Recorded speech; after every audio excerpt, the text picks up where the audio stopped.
Hello everyone, welcome back to my channel. हमारा आज का टॉपिक है टीडीएस क्या होता है और टीडीएस कब काटा जाता है। टीडीएस यानी कि टैक्स डिडक्टेड एट सोर्स, ये एक डायरेक्ट टैक्स होता है। ये इनकम टैक्स का ही एक रूप होता है। यह एक सिस्टम होता है जिसमें किसी पेमेंट पर डायरेक्टली टैक्स डिडक्ट कर लिया जाता है और ये टैक्स सरकार को डायरेक्टली जमा किया जाता है। ये टैक्स वहीं पर काट लिया जाता है जहां से इनकम जनरेट हो रही हो, और जिसने टीडीएस काटा है वो ही सरकार को ये जो टैक्स का अमाउंट है वो जमा करवाता है। ये इनकम टैक्स के सिस्टम का ही एक हिस्सा है जो इंडिया में इनकम टैक्स एक्ट 1961 के तहत लगाया गया है। टीडीएस का पर्पज ये है कि इनकम टैक्स का कुछ हिस्सा इनकम मिलते ही डिडक्ट हो जाए, ताकि सरकार को रेगुलर टैक्स का इनफ्लो मिलता रहे और टैक्स पेयर के लिए टैक्स पेमेंट का बर्डन कम हो। टीडीएस कब काटा जाता है? टीडीएस तब काटा जाता है जब कोई पेमेंट होती है, जैसे सैलरी। जब कंपनी अपने एम्प्लॉय को सैलरी देती है तो टीडीएस डिडक्ट करके बाकी सैलरी एम्प्लॉय के अकाउंट में क्रेडिट होती है।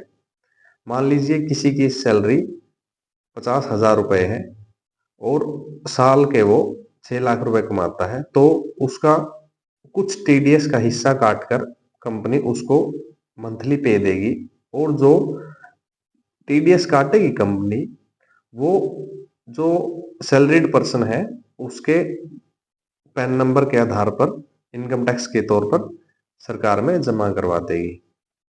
तो जब सैलरीड पर्सन उसकी आईटीआर भरेगा तो उसको वो रिफंड मिल जाएगा, अगर उसकी टैक्स की लायबिलिटी नहीं बनती है तो।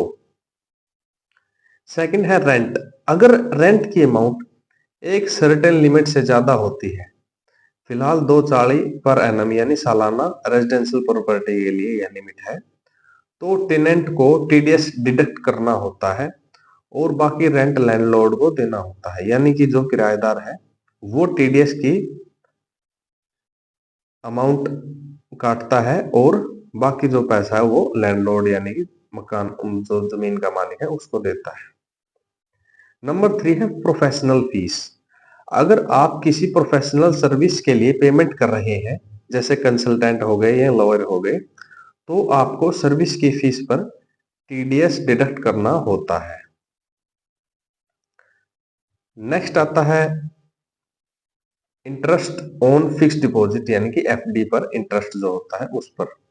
अगर आपकी एफडी पर जो इंटरेस्ट मिलता है वो एक स्पेसिफिक लिमिट से ज्यादा है, यानी कि 40,000 per annum for most tax payers, यानी कि 40,000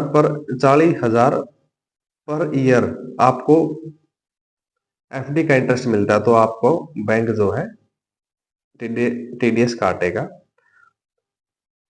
टीडीएस डिडक्ट करता है और आपके पोर्टल पर जमा करवा देता है। अगर आपकी टैक्स लायबिलिटी नहीं बनती है तो आप जैसे ही रिटर्न यानी कि आईटीआर भरोगे तो आपको वो टीडीएस जो है रिफंड हो जाएगा। नंबर 5 है कमीशन। एजेंट या ब्रोकर को कमीशन देते वक्त भी टीडीएस टीडीएस डिडक्ट करना पड़ता है अगर पेमेंट लिमिट से ज्यादा हो। नंबर 6 है कॉन्ट्रैक्टर पेमेंट। अगर कॉन्ट्रैक्टर या सब कॉन्ट्रैक्टर को कोई पेमेंट होती है तो उस पे भी टीडीएस काटती है जो गवर्नमेंट है, जो टेंडर डालते हैं। तो जब ठेकेदार को सरकार पेमेंट करेगी तो उस पर टीडीएस काट के ठेकेदार को पेमेंट करेगी, कॉन्ट्रैक्टर को। टीडीएस रेट और फॉर्म। टीडीएस रेट अलग अलग टाइप के पेमेंट्स के लिए अलग अलग होते हैं। सैलरी के लिए स्लैब रेट के हिसाब से टीडीएस काटा जाता है, जबकि प्रोफेशनल फीस या कमीशन के लिए एक फिक्स्ड परसेंटेज डिसाइड होता है। टीडीएस डिडक्ट करने के बाद डिडक्टर यानी कि जिसने टैक्स काटा है, वो डिडक्टी को यानी कि जिसका टैक्स कटा है, वो एक उसको टीडीएस सर्टिफिकेट यानी कि फॉर्म 16 ए देना होता है। टीडीएस रिटर्न, जो भी टीडीएस डिडक्ट करता है उसको सरकार के पास टीडीएस रिटर्न फाइल करनी होती है और डिडक्टेड अमाउंट सरकार को डिपॉजिट करना होता है। टीडीएस सिस्टम इंश्योर करता है कि टैक्स सही वक्त पर कलेक्ट हो जाए और टैक्स इवेजन का चांसेस कम से कम हो। तो आज की क्लास में इतना ही। आज आपने टीडीएस के बारे में सीखा है। ऐसी ही इंफॉर्मेटिव वीडियोस के लिए जुड़े रहिए हमारे channel tally with Ravinder sir के साथ। आप हमारे चैनल पर अकाउंट्स और टैली रिलेटेड वीडियोस देख सकते हैं, जो कि एक प्लेलिस्ट में आप देख सकते हैं। आज की क्लास में इतना ही। Thanks for watching. Have a great day.